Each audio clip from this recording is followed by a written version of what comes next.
नमस्कार दर्शक बंधुगण आपण देखुंत ओडिया डिजिटल न्यूज चलतु जाने आज दिन केत गुरुत्वपूर्ण खबर से भिडियो को शेष पर्यटन देखते और आपण भल पाइबा स्वरूप गोटे गोटे लाइक कर दिंतु ता सहित आम चैनल को जदि नुआ तेज चैनल को सब्सक्राइब कर दिंतु। चलतु प्रथम खबर उपर नजर पकाइबा।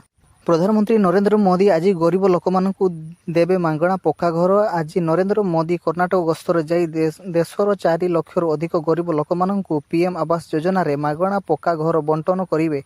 सेहीपरि ओडिशा पाखापाखि 50,000 रु अधिक गरीब लोक मानू पीएम आवास योजना रे पक्का घर जोगे देवा पई निर्देश दैछंती।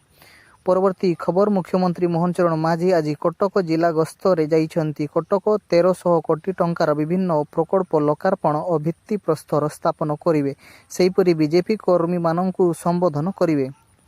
परवर्ती खबर प्रधानमंत्री नरेंद्र मोदी आज कर्नाटक गस्त जीवे। कर्नाटक 17,000 कोटी टंकार विभिन्न प्रकल्प लोकार्पण और शिल्प निवेश करेंगे।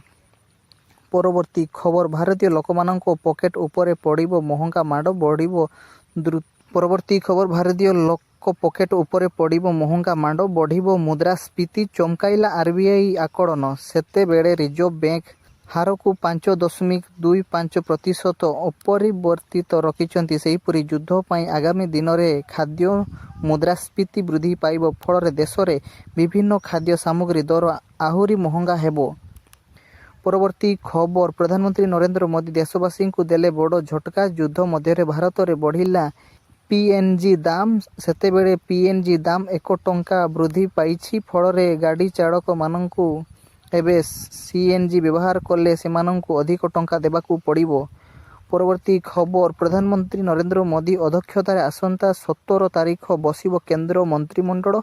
बदलिबे मंत्रिमंडल 12 जन मंत्री को विदा करेंगे नरेंद्र मोदी। सेहीपरि नूतन बीजेपी सांसद मानू एवं मंत्रिमंडल रे स्थान देवे। ओडिशा 3 सांसद मंत्री हेबे बोली खबर मिली। परवर्ती खबर बीजेपी राज्यसभा प्रार्थी भावे प्रार्थीपत्र दाखल कले देवाशीष सामंतराय। तांको सहित मुख्यमंत्री मोहन चरण माझी और राज्य बीजेपी सभापति मोहन सामिल थिले। परवर्ती खबर विदेशी निवेश मानू शांत करने शेष में बड़ पदक्षेप नेले प्रधानमंत्री नरेंद्र मोदी। कारण वैदेशिक संस्थापन निवेश मानू भारतीय निवेश उपर लगा जाउथिबा पुंजी लाभ टिकस को उच्छेद करा जायछि। एवं विदेशी निवेश मानू उपर लागिबो नाही अधिक टिकस।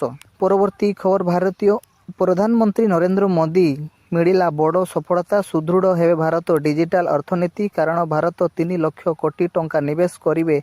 एयरटेल कंपनी मजबूत हेबो डिजिटल अर्थनीति। एही नहीं एयरटेल कंपनी मालिक नरेंद्र मोदी सहित बड़ डील करिसंती।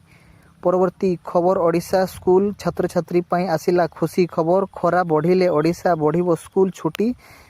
सेतेबेले जून 17 तारीख बदल रे जुलाई 1 तारीख रे ओडिशा समस्त स्कूल खोलिबो। एने गण शिक्षा मंत्री नित्यानंद गंड बड़ सूचना दैछंती।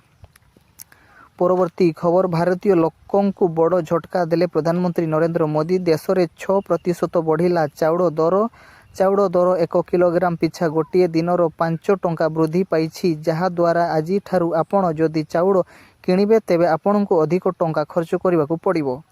भारत बंद होइजिबो एटीएम आउ मिलिबोनी कैश। कारण भारतीय लोक मानक एवं एटीएम बदल को यूपीआई माध्यम रे टंका कारबार करुछंती। तेबे आगामी किछि वर्ष मध्य समस्त एटीएम गुड़ी को बंद करने योजना करुछंती प्रधानमंत्री।